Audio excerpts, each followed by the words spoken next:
बिस्मिल्लाहिर्रहमानिर्रहीम। अस्सलाम वालेकुम जी। मैं नजमुल हसन बाजवा हूँ। आज 3 अप्रैल और दिन भर में होने वाली तमाम खबरों, उनकी तफसीलात और अपडेट्स के साथ मेरा ये दिन का दूसरा व्लॉग। नाज़रीन इकराम, सबसे पहले हेडलाइंस। खबर यह है कि इमरान खान ने कंपनी को बुरी तरीके से फंसा लिया। कंपनी जो चाहती नहीं थी आखिरकार वो हो गया है। मजबूरन इमरान खान को आयरन कर्टन में डालना पड़ा, मजबूरन इमरान खान के साथ कनेक्शंस को खत्म करवाना पड़ा और आज अडयाला में उन खुफिया मुलाकातों का पहला नतीजा निकल आया। क्या हुआ, कंपनी किस तरह से फंसी, ये आज की पहली खबर होगी।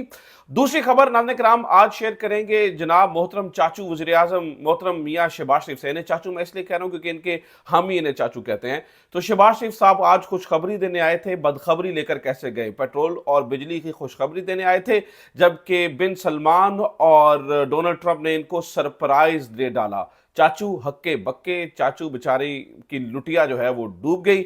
ये क्या हुआ? मोहम्मद बिन सलमान और डोनाल्ड ट्रंप ने क्या किया? ये दूसरी खबर आज हम डिस्कस करेंगे। इसके अलावा पशीन में होने वाला जलसा, बलूचिस्तान किस तरह अब इमरान खान का, जगह जगह कोना कोना करिया करिया गली गली पाकिस्तान की कोई ऐसी जगह नहीं बची है जहां पर इमरान खान और इमरान खान ना हो। आज पशीन में क्या मनाजर देखने को मिले, इसके ऊपर भी बात करेंगे। और नाज़रीन किराम हम आखिर में बात करेंगे इमरान रियाज और अली अमीन गंडापुर के दरमियान जो फड्डा चल रहा है, और इसके साथ साथ जो नोबेल इनाम के ऊपर इमरान खान की जो नामजदगी हुई है उसको जिस तरह से कंट्रोवर्शियल करने की कोशिश की जा रही है, उसमें भी कंपनी को कैसे नाकामी हुई है, इसके ऊपर भी बात करेंगे। तो खबरें काफी सारी हैं, बगैर टाइम ज़ाया किया तफसील की तरफ जाते हैं। आपसे दरखास्त यह है कि चैनल अभी तक अगर आपने सब्सक्राइब नहीं किया, सब्सक्राइब कर लीजिए। ऑलरेडी सब्सक्राइबर है तो फिर ज्यादा से ज्यादा लोगों तक पहुंचाइए ताकि हमारा काफिला बढ़ता चला जाए, लोग ज्यादा से ज्यादा इसमें मिलते चले जाएं। आगाज करते हैं जनाब चाचू की अच्छी खबरों से, फिर आगे बढ़ते हैं।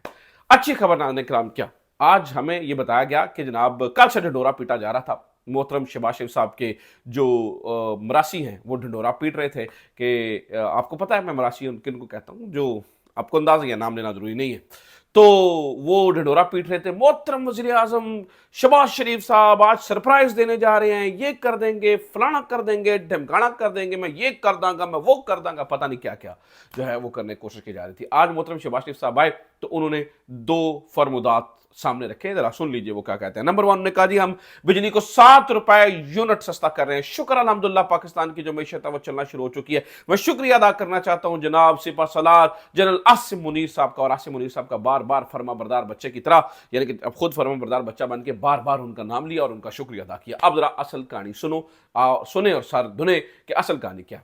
नाज़रीन किराम, इमरान खान के दौर के अंदर बिजली की फी यूनिट कीमत थी 16 रुपए और शायद 45 पैसे। इनके दौर के अंदर हो गई 45 रुपए तक, 30 रुपए फी यूनिट तक इन्होंने बिजली बढ़ाई जब से ये आए हुए हैं।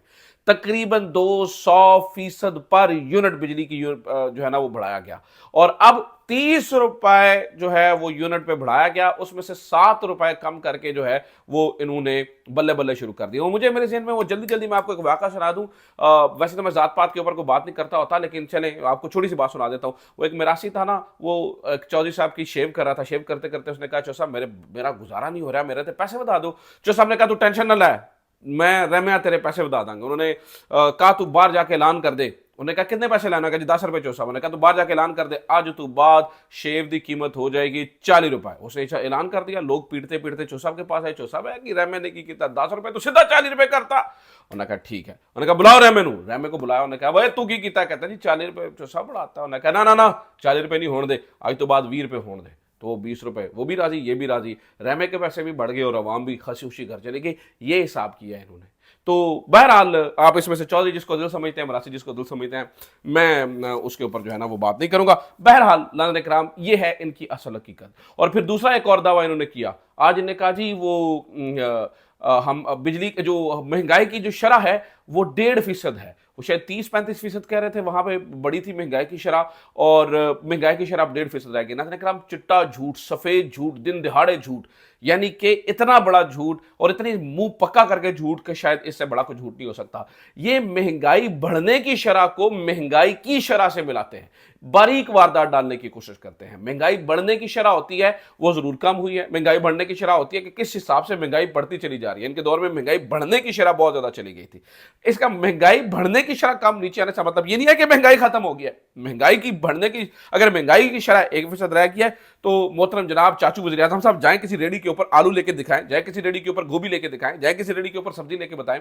आप बगैर प्रोटोकॉल के साथ, बगैर जो है ना वो मरियम औरंगजेब की तरह हुलिया जरा बदल के जाए ना, लग आपको समझ जाए महंगाई। यार ये अवाम को बुद्धू समझते हैं, इन्हें लगता है हम 90 की सियासत में रह रहे हैं, हम जो कहेंगे अवाम मान लेंगी। ऐसा नहीं होता। तो ये आज दूसरा झूठ था।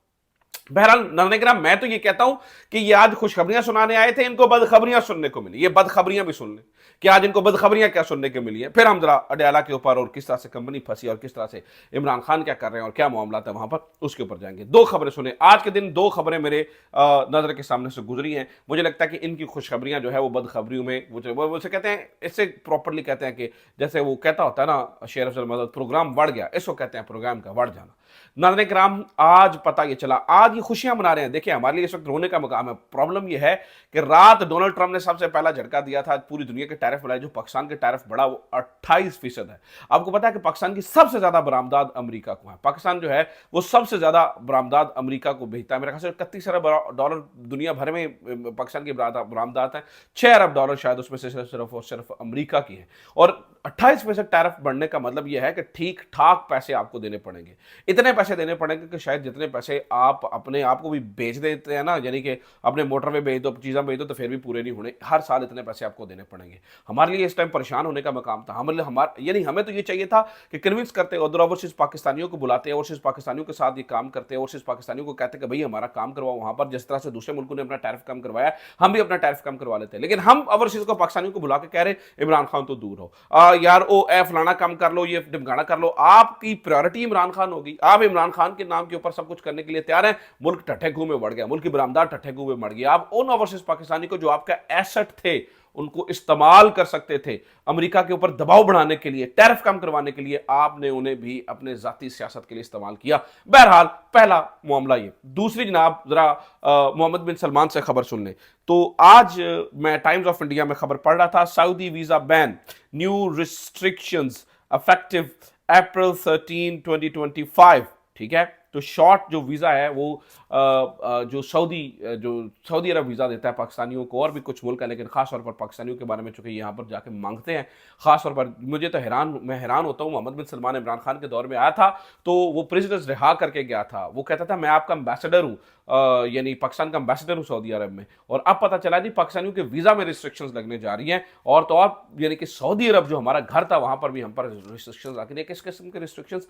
सारे वीज़ा के ऊपर नहीं, लेकिन शॉर्ट वीज़ा जो होते हैं, जैसे ये टूर वीज़ा हो गया, जैसे ये फैमिली को बुलाने वाला जो छोटा वीज़ा होता है, इसके ऊपर काफ़ी पेचीदगियाँ होगी। और 13 अप्रैल से जो नई रिस्ट्रिक्शंस हैं ये इंप्लीमेंट हो जाएंगी। ये आज की दूसरी बड़ी खबर है जो पता चली। तो आप खुशखबरियां देते रहे, उधर आपका पूरा मामला बढ़ चुका है, उसके ऊपर आपको कोई तवज्जो नहीं। आपकी तवज्जो है नाज़रीन किराम सिर्फ और सिर्फ एक तरफ, इमरान खान, इमरान खान, इमरान खान। और इमरान खान के मामले पर भी आप पूरी तरीके से फंस चुके हैं, बहुत ही गंदे तरीके से फंस चुके हैं। कैसे? ये जरा दूसरी खबर सुनिए, आपको अंदाजा होगा।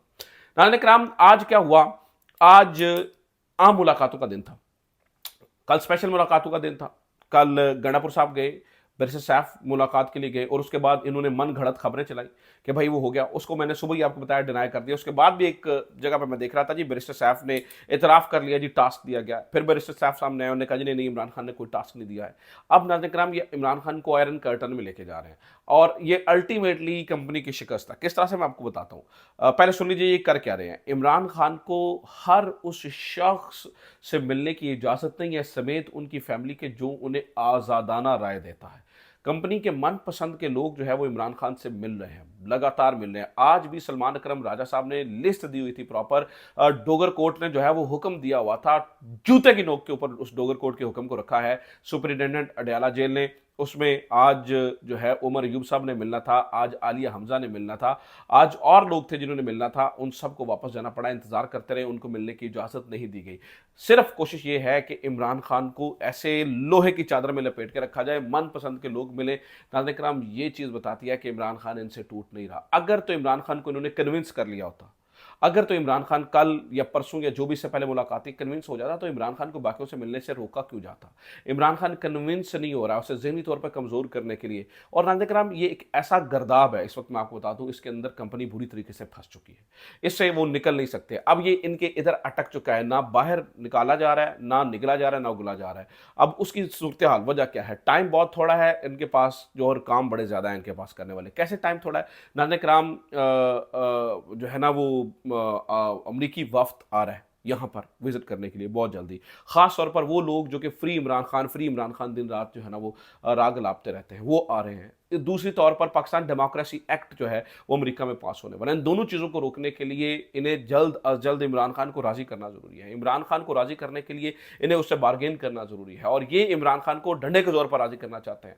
गलत बंदे से पंगा ले रहे हैं, गलत तरीके से काम कर रहे हैं। ये मामला इमरान खान को मजीद सख्त कर देगा। इमरान खान इनके चक्कर में ही नहीं आएगा। नाज़रीन कराम, अगर थोड़ी सी भी सिंसियरिटी होती है, अगर थोड़ी सी भी मैं ये समझता कि यार ये मामले को जो है ना वो किसी तरफ लेके जाना चाहते हैं, ये मुल्क के लिए कोई अच्छा सोचना चाहते हैं, ये पाकिस्तान के लिए अच्छा सोचना चाहते हैं, तो उसका फर्क क्या पड़ता? उसका फर्क नाज़रीन कराम ये पड़ता, उसका फर्क ये होता कि आज इजाजत दी जाती लोगों को मिलने की, लेकिन नहीं दी गई। जानबूझकर ये सब कुछ किया गया। उससे ये समझ में आता है, उससे ये समझ में आती है नाज़रीन कराम कि ये इमरान खान से डरे हुए हैं, ये इमरान खान को फंसाना चाहते हैं। उल्टा इमरान खान इतने मजबूत दिमाग का आदमी है, वो इनकी जो है ना वो एडिटेड अखबारों से नहीं माना, वो इनकी एडिटेड मुलाकातों से नहीं मान रहा, वो आगे भी नहीं मानेगा। और ये अब इस गर्दाब में बुरी तरीके से फंस चुके हैं, जिसमें इनका निकलना नामुमकिनात में से नजर आता है।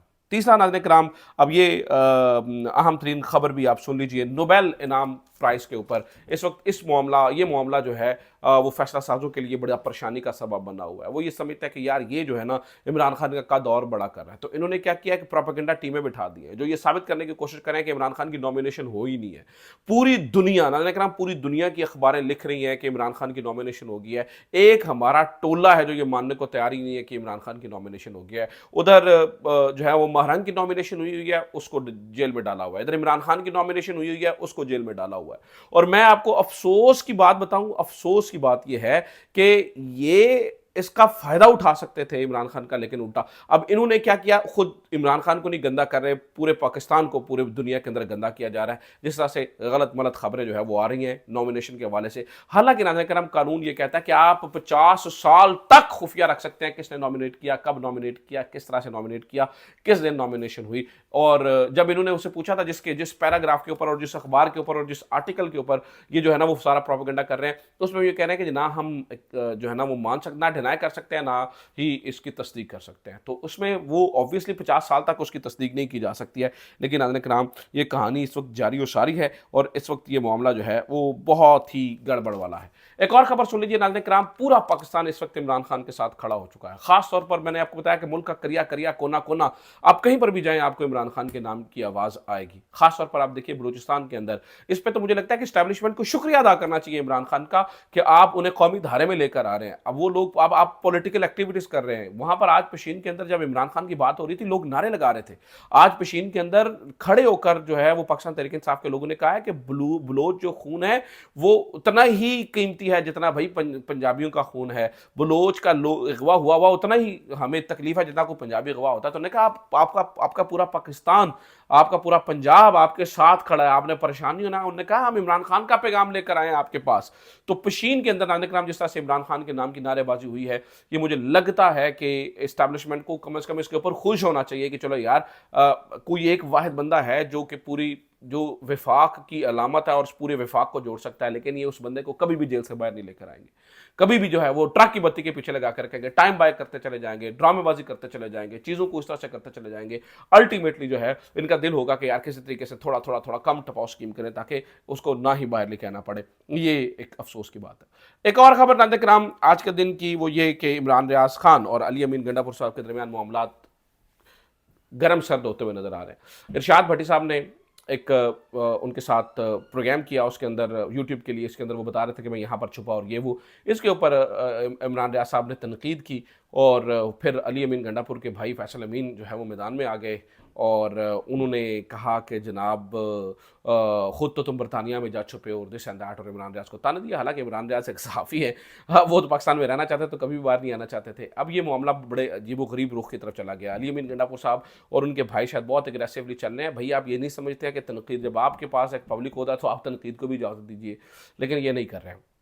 अल्टीमेटली ये गंडापुर साहब की वजारत आला ले जाएगी, ये चीज़ मैं आपको बता रहा हूँ। आज आपको प्रेडिक्ट कर रहा हूँ कि ये इनकी वजारत आला जाती रहेगी इस तरह की हरकतों की वजह से। ये अब तक की खबरें हैं। उम्मीद है नाज़रीन किराम आपके लिए वीडियो इन्फॉर्मेटिव रही होगी। मजीद कुछ चीज़ें आती हैं तो फिर मैं आपके साथ शेयर करता हूँ। अपना ख्याल रखिए। खुदा हाफिज़। पाकिस्तान जिंदाबाद।